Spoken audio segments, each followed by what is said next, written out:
I am going to be giving you unequivocal proof that the strategy to buy as a rentvester is more valuable than buying as an owner-occupied property using a 106% lending product. That means not waiting at all. I think by this stage, having watched me, you know the average Australian takes 10 years to save for a deposit, which is $320,000 that goes towards your landlord before you start. In that same time, the average price of houses, specifically in New South Wales over the last 10 years, has gone up by an extra $600,000. So I'm not going to try to convince you buying today is more valuable than waiting, because there is unequivocal proof that buying today saves you $1,015,000 purely on repairs to your rent and your landlord and in the cost of price increasing. I am talking about purely the rentvester strategy versus buying your owner occupied today. Why I'm dealing with this head on is most Australians we deal with struggle to overcome the mental burden of going towards a rentvester decision, even though it is the best financial decision for them. Because buying your own occupied property, it is very hard to build a portfolio thereafter, because all your servicing, all your borrowing capacity goes out the door when you have your own occupied.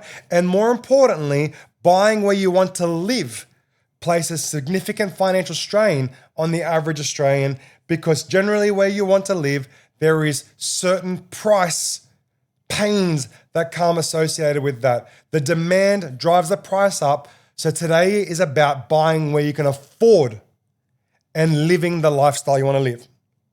So the top graph shows the owner-occupied only purchase using a 106% product, which means zero deposit.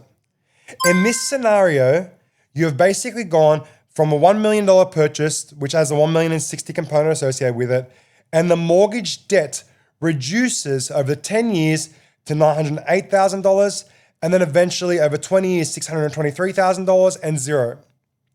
The property value starts at $1 million and expands to $3.118 million.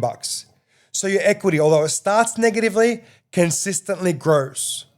But buying that dream house has a mortgage repayment allocation to it of $91,000, which means all your cash flow is being burnt through.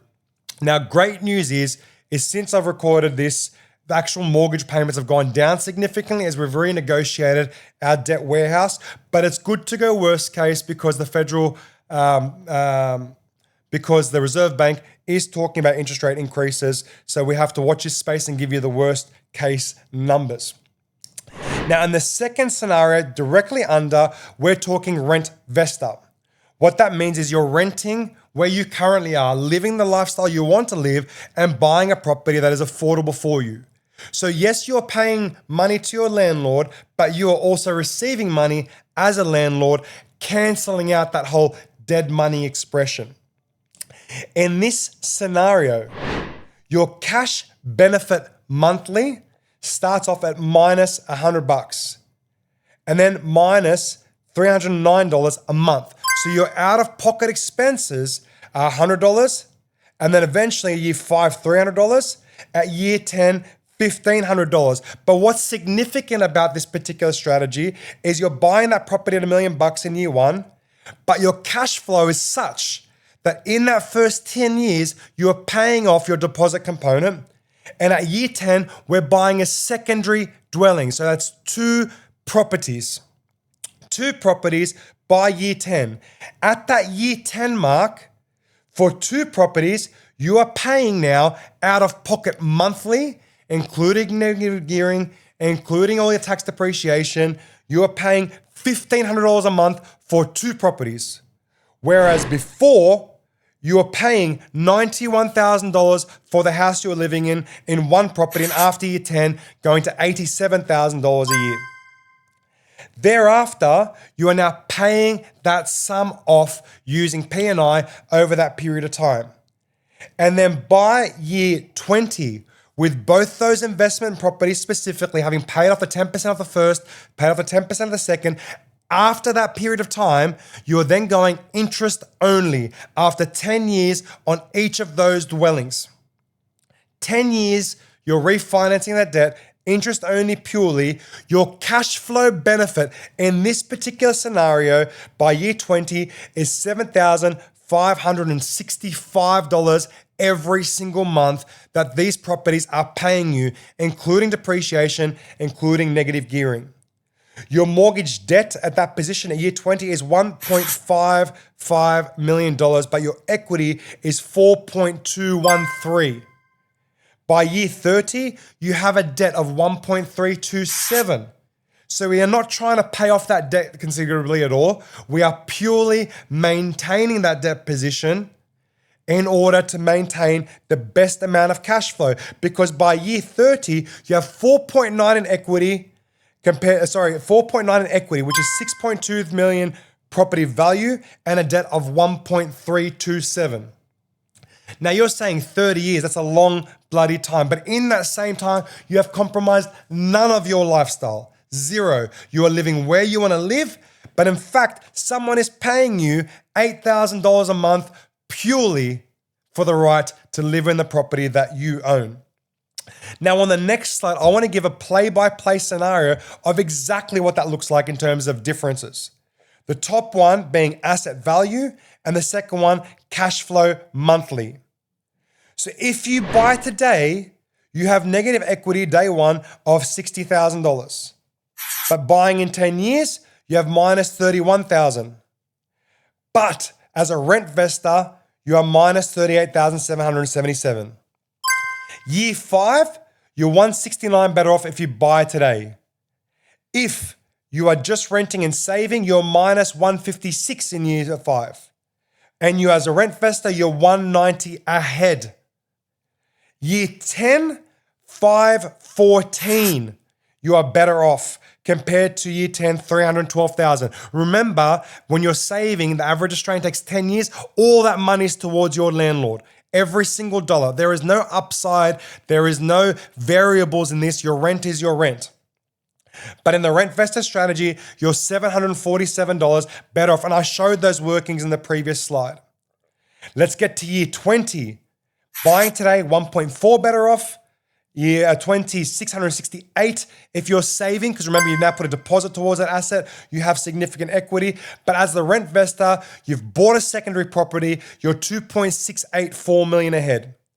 And the 30 years speaks for itself, 4.9 compared to 3.1 compared to 2.118 if you wait. But it's all about the cash flow. Buying today, you're $7,607 a month out of pocket every day for the first 10 years. And then after that, $7,305 a month worse off just paying that P&I as our own occupier. Whereas as a rentvestor, you're $101 off each month in year 1. Year 5, you're $309 a month worse off. And year 10, $1,500 a month worse off. But by year 20, they are paying you significant money. But if you see that previous slide year by year, that $1,500 goes down and down before it goes up and up in your favor. This slide unequivocally proves with actual numbers that your cash flow is significantly better. Your asset is significantly stronger. But also your lifestyle is not compromised at all. And I will show you this in my personal situation in tomorrow's video. For me, personally, the rentvestor strategy always wins. And I've used exactly the same numbers on all 3 scenarios in terms of capital growth, in terms of yield. I have not made one better off. This is pure numbers and pure figures. Your agent will show you, if you book a meeting today, exactly how this works in your scenario. But for me, unequivocal proof. Obviously, waiting 10 years doesn't help anyone. If you think it does, please look at the last 50 years of history. But buying today is still better. But how much better? Cash flow strain, difficulty making those payments, trouble finding exactly the right property within your demands, but also no hope of growth outside of your personal asset. Compared to the rentvestor, ticks the lifestyle boxes, ticks the cash flow boxes, but also allows you to grow your portfolio. This is 2 properties. You can technically buy 3 to 4 if you execute this properly. Stay tuned tomorrow where I'll show you my personal property journey. Thanks for watching. Guys, we are getting thousands upon thousands upon thousands of views a day. Please like, subscribe. If you're loving the content, press the notification button. Jump on board, more free advice just for you.